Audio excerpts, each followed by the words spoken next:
ಮೊದಲನೇದಾಗಿ ನಿಮ್ಮೆಲ್ಲರಿಗೂ 78ನೇ ಸ್ವಾತಂತ್ರ್ಯೋತ್ಸವದ ಶುಭಾಶಯಗಳು. ಡಾಕ್ಟ್ರು ಆರೋಗ್ಯನ ಹೆಂಗೆ ಇಟ್ಕೋಬೇಕು ಅನ್ನೋದ್ರ ಬಗ್ಗೆ, ದೇಶದ ಆರೋಗ್ಯನ ಹೆಂಗೆ ಕಾಪಾಡ್ಕೋಬೇಕು ಅನ್ನೋದ್ರ ಬಗ್ಗೆ ನಿಮಗೆ ತುಂಬ ಸೂಚ್ಯವಾಗಿ ಹೇಳಿದ್ದಾರೆ. ನಾವು 2 ಮಾತುಗಳನ್ನು ಹೇಳಿ ನನ್ನ ಮಾತನ್ನು ಮುಗಿಸ್ತೇನೆ. ಒಬ್ಬ ಕವಿ ಒಂದು ಮಾತನ್ನು ಹೇಳಿದ್ದಾರೆ, 3 ಸಾಗರ 100 ಮಂದಿರ ದೈವ ಸಾಸಿರವಿದ್ದರೇನು, ಗಂಗೆ ಇದ್ದರೇನು, ತುಂಗೆ ಇದ್ದರೇನು, ಗಿರಿ ಹಿಮಾಲಯವಿದ್ದರೇನು, ಏನು ಸಾರ್ಥಕ, ಮನೆಯ ಮಕ್ಕಳ ಮಲಗಿ ನಿದ್ರಿಸುತ್ತಿರಲು ಏನು ಸಾರ್ಥಕ. ಎಷ್ಟು ಅದ್ಭುತವಾಗಿ ಹೇಳಿದೆ ನೋಡಿ. 3 ಸಾಗರ ಅಂದ್ರೆ ನಮ್ಮಲ್ಲಿ ಈ ದೇಶನ 3 ಸಾಗರ ಸುತ್ತೋದಿದಾವಲ್ವಾ, 3 ಸಾಗರ 100 ಮಂದಿರ 100 ದೇವಸ್ಥಾನಗಳಿದಾವೆ. ಗಂಗೆ ಇದ್ದರೇನು, ತುಂಗೆ ಇದ್ದಾರೆ ಅಂದ್ರೆ ನಮ್ಗೆ ಎಷ್ಟೆಲ್ಲ ನದಿಗಳಿದ್ದಾವೆ, ಇವೆಲ್ಲ ಇದೆ ನಮ್ಮಲ್ಲಿ. ಭಗವದ್ಗೀತೆ ಇದೆ, ರಾಮಾಯಣ ಇದೆ, ಮಹಾಭಾರತ ಇದೆ, ಇಂಥದ್ದೆಲ್ಲವೂ ಇದೆ. ಏನ್ ಸಾರ್ಥಕ? ಇವೆಲ್ಲವೂ ನಮ್ಮಲ್ಲಿ ಇದೆ. ಸಾರ್ಥಕ ಏನು? ಮನೆಯ ಮಕ್ಕಳ ಮಲಗಿ ನಿದ್ರೆ ಮಾಡ್ತಾ ಇದ್ರೆ ಏನ್ ಸಾರ್ಥಕ?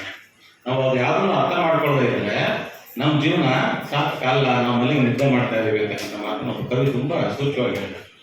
ಅದೇ ರೀತಿ ಒಬ್ಬ ರಂಭಾಪುರಿಯ ಪೀಠದ ಹಿಂದಿನ ಒಬ್ಬರು ಜಗದ್ಗುರು ಗಂಗಾಧರ ಜಗದ್ಗುರು ಅಂತೇಳಿ ಅವರೊಂದು ಮಾತು ಹೇಳಿದ್ದಾರೆ, ನೀತಿ ಇಲ್ಲದ ಶಿಕ್ಷಣ, ಭೀತಿ ಇಲ್ಲದ ಶಾಸನ, ಸೀಮಾತೀತವಾದ ಸ್ವಾತಂತ್ರ್ಯ ಈ ರಾಷ್ಟ್ರದ ವಿಘಾತಗಳು. ಎಷ್ಟು ಅದ್ಭುತವಾಗಿ ಒಂದು 50 ವರ್ಷದ ಕೆಳಗೆ ಹೇಳಿದ್ದಾರೆ ನೋಡ್ತೀವಿ. ಅಂದ್ರೆ ನಾವು ಯಾವ ಶಿಕ್ಷಣದಲ್ಲಿ ನೀತಿಯನ್ನು ಇಲ್ಲದೆ ನಾವು ಶಿಕ್ಷಣ ಕೊಡ್ತಾ ಹೋಗ್ತೀವಿ, ಆ ಶಿಕ್ಷಣಕ್ಕೆ ಅರ್ಥ ಇಲ್ಲ ಅಂತ ತುಂಬಾ ನಾವು ಓದ್ಕೊಳ್ತೀವಿ. ನಮ್ಮ ತಂದೆ ತಾಯಿಗಳನ್ನ ನಾವು ಗೌರವಿಸೋದನ್ನ, ನಮ್ಮ ದೇಶನ ನಾವು ಗೌರವಿಸೋದನ್ನ ನಾವು ಕಲಿತಾ ಹೋದ್ರೆ ಆ ಶಿಕ್ಷಣ ವ್ಯರ್ಥ ಅಂತಕ್ಕಂಥ.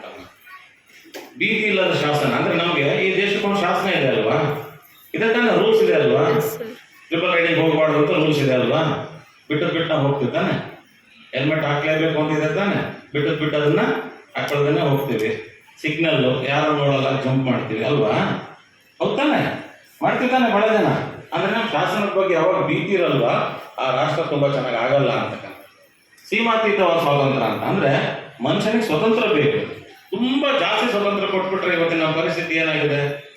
ನಾನು ಬಹಳ ಸರಿ ನಾನು ಗೋಣಿ ಹೊಡಕ್ಕೆ ಹೋಗುವಾಗ, ಬೇರೆ ಕಡೆ ಹೋಗುವಾಗ ನೋಡ್ತೀನಿ, ರಾತ್ರಿ 8 9 ಗಂಟೆ 9 ಹಂಗೆ ಆ ಕಟ್ಟೆ ಒಂದು ಜನ ಮಕ್ಕಳು ಕೂತಿರ್ತಾರೆ, ಒಂದು 18-20 ವರ್ಷದ ಮಕ್ಕಳು ಕೂತಿರ್ತಾರೆ.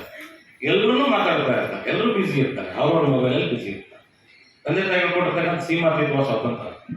ನಾನು ನಮ್ಮ ಹಾಸ್ಪಿಟ್ಲಲ್ಲಿ ಅವ್ನು ನೋಡ್ತಾ ಇರ್ತೀನಿ, ನಮ್ಮ ಸರ್ಗಳು ಡಾಕ್ಟ್ರಿಗೆ ಭಾಳ ಸರಿ ಹೇಳ್ತೀನಿ, ಪೇಷಂಟ್ಸ್ನ ಮಕ್ಕಳನ್ನ ಕರ್ಕೊಂಡು ಬಂದಿರ್ತಾರೆ ಪೇರೆಂಟ್ಸ್. ಅದೆಲ್ಲ ಪೇರೆಂಟ್ಸ್ ಆ ಮಕ್ಕಳ ಕೈಲಿ ಒಂದು ಮೊಬೈಲ್ ಕೊಟ್ಟಿರ್ತಾರೆ. ನಾನು ಆ ಮೊಬೈಲ್ನ ಕಲಿಸ್ತು ಆ ಪೇರೆಂಟ್ಗೆ ವಾಪಸ್ ಕೊಟ್ಟು ಹೇಳ್ತೀನಿ, ಇದು ನಿಮ್ಮ ಮಗು ಅಲ್ಲ ಕಣವ, ಈ ದೇಶದ ಮಗು, ಈ ಅತಿಯ ಸ್ವತಂತ್ರನ ನೀವು ಕೊಡಬೇಡ್ರಿ ಮಕ್ಕಳಿಗೆ ಅಂತೇಳಿ. ಅಂದ್ರೆ ಒಂದು ಸಣ್ಣ ಚೌಕಟ್ಟು, ಪೇರೆಂಟ್ಸ್ ಭಾಳ ಜನ ಇದ್ದೀರಿ, ನಿಮ್ಮ ಮಕ್ಕಳಿಗೆ ನೀವು ಪ್ರೀತಿ ಮಾಡಿ ತಪ್ಪಲ್ಲ, ಆದ್ರೆ ಅವ್ರಿಗೆ ಒಂದು ಸಣ್ಣ ಚೌಕಟ್ಟು ಆಗ್ತಾ ಹೋದ್ರೆ ಈ ದೇಶದ ಭವಿಷ್ಯ ಏನಿದೆ ಅಲ್ಲ, ನಿಜವಾಗ್ಲೂ ತುಂಬಾ ಮುಂದಿನ ದಿನಗಳು ಬಹಳ ಅಂಧಕಾರದಲ್ಲಿ ಆಗ. ಅದನ್ನ ಹಿಂದೆ 50 ವರ್ಷದ ಕೆಳಗೆ ಹೇಳಿದ್ದಾರೆ. ಸೀಮಾತೀತವಾದ ಸ್ವಾತಂತ್ರ್ಯ ಏನೈತಲ್ಲ ಅದು ಬಹಳ ತಪ್ಪು, ಈ ದೇಶಕ್ಕೆ ವಿಘಾತ ಅಂತ. ಮಕ್ಕಳು ನಾವು ಏನ್ ಮಾಡ್ತೀವಿ ಅದನ್ನ, ಏನ್ ಹೇಳ್ತೀವಿ ಅದನ್ನ ಮಾಡಲ್ಲ. ನಾವೇನನ್ನ ಮಾಡ್ತೀವಿ ಅದನ್ನ ಮಕ್ಕಳು ಮಾಡ್ತಾರೆ.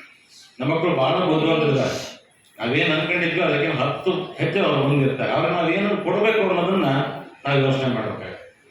ಅಮೆರಿಕದಲ್ಲಿ ಒಬ್ಬ ಟೀಚರ್ ಪಾಠ ಮಾಡುವಾಗ ಹೆಂಗೆ ಪಾಠ ಮಾಡ್ತೀವಿ ಆ ಮಗುಗೆ ಅಂತ ಹೇಳಿದ್ರೆ, ಆ ಮಗುಗೆ ಆ ಟೀಚರ್ ಉದ್ದೇಶ ಏನಂತ ಹೇಳ್ತಾರೆ, ನಾನು ಮಾಡುವಂಥ ಪ್ರತಿ ಮಗು ಈ ಅಮೆರಿಕದ ಮುಂದಿನ ಅಧ್ಯಕ್ಷ ಆಗ್ತಾನೆ ಅಂತಕ್ಕಂಥ ಉದ್ದೇಶ ಇಟ್ಕೊಂಡು, ಆ ಭಾವನೆ ಇಟ್ಕೊಂಡು ನಾನು ಮಗು ಪಾಠ ಮಾಡ್ತೀನಿ ಅಂತಕ್ಕಂಥ ಮಾತನ್ನ ಆ ಟೀಚರ್ ಹೇಳ್ತಾರೆ. ಅಂದ್ರೆ ಆ ಪಾಠದ ಜೊತೆಗೆ ಆ ದೇಶ ಪ್ರೇಮ, ಆ ದೇಶದ ಬಗ್ಗೆ ಇರ್ತಕ್ಕಂಥ ಒಂದು ಆಸಕ್ತಿ, ಆ ದೇಶನ ಬೆಳೆಸ್ಬೇಕು ಅಂತಕ್ಕಂಥ ಒಂದು ಇದು ಆ ಶಿಕ್ಷಕ ಸಮುದಾಯದಲ್ಲಿದೆ. ಅದೇ ರೀತಿ ಎಲ್ಲ ಪೋಷಕರು ಸಹ ನಿಮ್ಮ ಮನೆಯಲ್ಲಿ ನೀವು ಪೋಷಕರಾಗಿ ಮಕ್ಕಳನ್ನ ಪ್ರೀತಿ ಮಾಡಿ, ಅದ್ರ ಜೊತೆಗೆ ಮಕ್ಕಳಿಗೆ ನಮ್ಮ ಹಿರಿಯರ ಬಗ್ಗೆ ಗೌರವಾನ್ವಿತರ ಅಂತ ಒಳ್ಳೆ ಕಥೆಗಳನ್ನ ಹೇಳಿದ್ವಿ. ಟಿವಿಗಳ ಮುಂದೆ ಬಹಳ ಕುತ್ಕೊಳ್ಳೋದ್ರಿಂದ ಏನು ಪ್ರಯೋಜನ ಏನಾಗುತ್ತೆ. ದಿನ ಧಾರಾವಾಹಿ ಬರ್ತಾವೆ, ಮಕ್ಕಳಿಗೆ ಒಂದು ಪುಸ್ತಕ ಕೊಡ್ರಿ ಓದಿ. ಚಿಕ್ಕ ಭಾಗದ ಪುಸ್ತಕಗಳಿದ್ದಾವೆ. ಆ ಪುಸ್ತಕಗಳನ್ನ ಕೊಟ್ಟರೆ ನೀವು ಈ ದೇಶದ ಹಿಂದಿನ ಈ ಹೋರಾಟಕ್ಕಾಗಿಯೇ ಈ ದೇಶದ ಬೆಳವಣಿಗೆಯಲ್ಲಿ ಶ್ರಮಿಸಿದ ಅನೇಕ ಮಹಾನುಭಾವರ ಲೇಖನಗಳಿದ್ದಾವೆ, ಅವ್ರ ಜೀವನ ಚರಿತ್ರೆ ಇದೆ. ಅವುಗಳನ್ನ ನೋಡೋದ್ರ ಮುಖಾಂತರ, ಅವನ್ನ ಕಲಿಯೋದ್ರ ಮುಖಾಂತರ ನಮ್ಮ ಮಕ್ಕಳು ಆದರ್ಶವಂತರಾಗಿ ಬೆಳೀತಾರೆ ಅಂತಕ್ಕಂಥ ಒಂದು ಮಾತನ್ನು ಹೇಳ್ತಾ ಅಂಬೇಡ್ಕರ್ ಒಂದು ಮಾತು ಹೇಳಿದ್ದಾರೆ, ಯಾರು ಈ ದೇಶದ ಇತಿಹಾಸವನ್ನ ಗೊತ್ತಿರಲ್ವೋ ಅವನು ಇತಿಹಾಸ ನಿರ್ಮಾಣ ಮಾಡಲಿಕ್ಕೆ ಸಾಧ್ಯ ಇಲ್ಲ. ನಮ್ಮ ದೇಶದ ಇತಿಹಾಸ ನಾವು ತಿಳ್ಕೊಂಡ್ರೆ ಒಂದು ಇತಿಹಾಸ ನಿರ್ಮಾಣ ಮಾಡ್ತೀವಿ. ಇವತ್ತು ಬಾಂಗ್ಲಾ ನಾವು ನೋಡ್ತಾ ಇದ್ದೀವಿ, 71ರಲ್ಲಿ ಆ ದೇಶ ಸ್ವತಂತ್ರ ಆಯಿತು. ಮುಜಿಬುರ್ ರೆಹಮಾನ್ ಅಂತಕ್ಕಂಥ ಬಾಂಗ್ಲಾ ಪಿತಾಮಹ ಆ ದೇಶದ ಸ್ವತಂತ್ರ ಹೋರಾಟ ಮಾಡ್ತಾರೆ. ಆದ್ರೆ ಇವತ್ತು ನಿನ್ನೆ ಮನೆ ನೀವು ಟಿವಿಯಲ್ಲಿ ನೋಡಿದ್ರೆ ಅವರ ಪ್ರತಿಮೆಗಳನ್ನೆಲ್ಲ ಅಲ್ಲಿ ನಾಮಾವಶೇಷ ಮಾಡ್ತಾರೆ. ಅಂದ್ರೆ ಅವ್ರ ಹಿರಿಯರ ಬಗ್ಗೆ ಅವ್ರ ಶ್ರದ್ಧೆ ಗೌರವ ಇಲ್ಲದೆ ಇದ್ರೆ ಆ ದೇಶದಲ್ಲಿ ಏನಾಗುತ್ತೆ ಮುಂದೆ ನಮ್ಮ ದೇಶದಲ್ಲಿ ಅದಾಗುತ್ತೆ.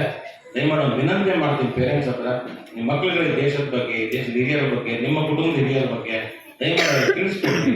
ಮಕ್ಕಳು ಸಹ ನೀವು ಅಷ್ಟೇ ದಯಮಾಡಿ ನಿಮ್ಮ ಹಿರಿಯರ ಬಗ್ಗೆ, ಈ ದೇಶಕ್ಕೆ ಹೋರಾಟ ಮಾಡಿರೋದ್ರ ಬಗ್ಗೆ, ಈ ಸಂಸ್ಕೃತಿ ಉಳಿಸೋದ್ರ ಬಗ್ಗೆ ಜಾಸ್ತಿನ ಪುಸ್ತಕಗಳ ಮುಖಾಂತರ ಓದ್ರಿ. ಮೊಬೈಲ್ನ ದಯಮಾಡಿ ಬಿಡ್ರಿ ಅಂತ ಒಂದು ವಿನಂತಿಯನ್ನು ಮಾಡ್ತಾ, ಮುಂದೆ ಕಲ್ಚರಲ್ ಇವೆಂಟ್ಸ್ ಇದೆ ಮಕ್ಕಳಿಂದ, ಎಲ್ಲ ಮಕ್ಕಳು ಆ ಕಲ್ಚರಲ್ ಇವೆಂಟ್ಸ್ ಭಾಗವಹಿಸಿ ನಿಮ್ಮೆಲ್ಲರ ಭವಿಷ್ಯ ಚೆನ್ನಾಗಾಗಲಿ. ಸ್ವತಂತ್ರೋತ್ಸವದ ಶುಭಾಶಯಗಳನ್ನು ಮತ್ತೊಮ್ಮೆ ನಿಮ್ಗೆ ಹೇಳ್ತಾ ಧನ್ಯವಾದಗಳು. ನಮಸ್ಕಾರ. Thank you, sir, for your inspiring words and advising us to be a better person in the nation. Now it's time for the cultural extravaganza. So it's my humble request to all the dignitaries to vacate the stage for the cultural programs.